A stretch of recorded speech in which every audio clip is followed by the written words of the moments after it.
the assessment of the requirement changes. So we prioritized, and then once we get any changes in terms of the requirements, then we need to assess, we need to analyze them, we need to see the impact, and then be able to actually take a call.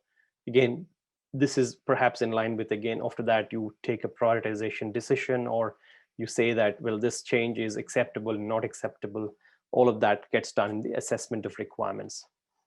And as we discussed, the inputs for this as the requirements, the design, and apart from these two accepted ones, which are already there for the other activities as well, we've got something called as a proposed change.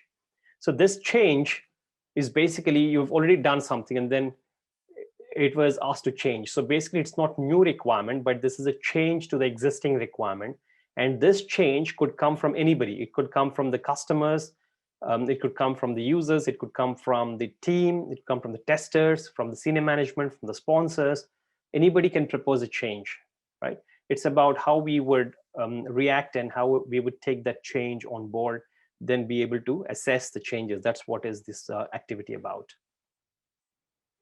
So what do we do here? We have a look at the change strategy. We understand, okay, if this is a change that has come through, as we discussed, how does it go through? We need to size that change. Is it small? Is it cosmetic? Is it massive change? Is it a showstopper kind of a change? And accordingly, we will take a decision. And also the scope of that. So is it something that we can take a call on as team, or is it something that we need to consult a steering committee or the change control board, organizational change control board, to take a decision on that? So those things again come into this picture. And as we discussed, domain knowledge really handy to be able to understand and do the impact analysis to be able to arrive at a decision as to the impact of that particular change. And governance approach, again, very important. Need to have the proper structure, proper procedures, and the templates, and the so we call as what we call as change request template that needs to be in place. And then we've got a change request or change control process, change control boards at the process level, at the organization level. All of them again need to be in place. And then the requirements architecture, we had discussed this in the last activity. Very important in this one as well, to be able to arrive at the overall view of how you structure the requirements. What's functional, what's non-functional. Within this functional requirement, how does that get again broken down? Is it, for example, agile context? How does that at the very high level, let's call it as an epic, what's a theme? And then from the epic and the theme, we've got the stories. From the stories, we've got those tasks and the subtasks, and then the acceptance criteria. So there's a way that you structure your requirements within the context of agile. And legal regulatory information again comes into handy, pretty much like the ones that we discussed about the insurance or the tax or actuarial information. Very important, because the business rules again come into handy. All of these are relevant to that particular industry, the domain that you have got your product work operated in. And the solution scope obviously would define how this change is going to affect the solution, whether it has got any bearing on the scope of your proposed solution or not. How is it going to impact it? Is it going to massively change the technologies, the tools that you're using? Perhaps the scope of that gets changed. Do we have to have more features, less features, all of that?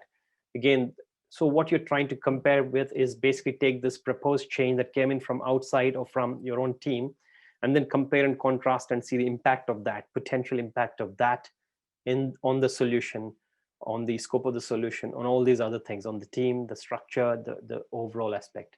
And then you take a call in terms of whether that's where the change assessment is done. Requirements and design change assessment would give you a go or a no-go. And that would again feed into the prioritization of the requirements.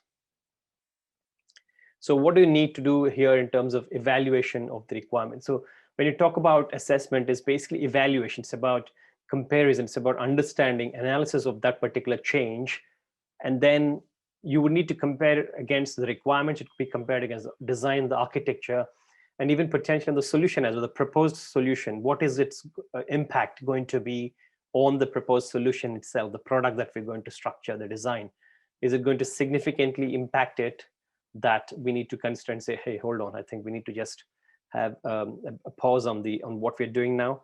Just look at this change, see what is its going to its effect going to be on the product, and then take an informed decision.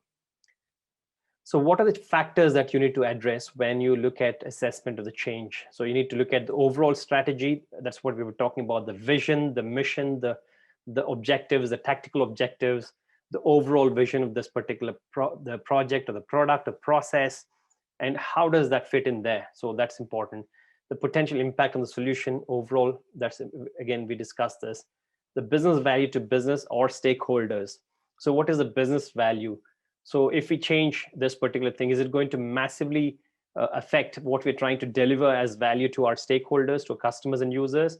Or is it just going to be nothing, don't worry about it, because it's just a small little internal thing, which is with the technology, which is going to affect how we are doing this, how we're delivering that, right? In that case, there's no change in the business value, because it's a way of delivering it. Internally, if there's anything that needs to be done within within our organization, we should be happy to accommodate, because those are smaller, those are insignificant changes. If there's any roles changed that needs to be done, it's a bit of a problem, but we'll get there, right? So it's all ultimately benefiting the customer and the users. So let's do it. Even though we are at a bit of discomfort initially, we should not be worried, because it's delivering business value at our own discomfort. Time, what's the time involved? What are the resources involved? The soft resources, hard resources, infrastructure, right? And the risks and the opportunities and constraints. What are the risks involved? What kind of, we discussed there's a technology risk, business risk, market risk, people risk. Sometimes it could be letting go of some people, and getting in new people. For example, I was talking about that case where the IT support team, the whole team of about a good 17 people with huge servers and blade servers, and the whole setup of the server rooms had to be let go. And then the solution was to actually make it cloud. So we get an external party, a third party, who are capable in the cloud transformation to come in and then have a look and then help us with the going cloud, and taking this whole thing of digital transformation to the next level, the cloud transformation.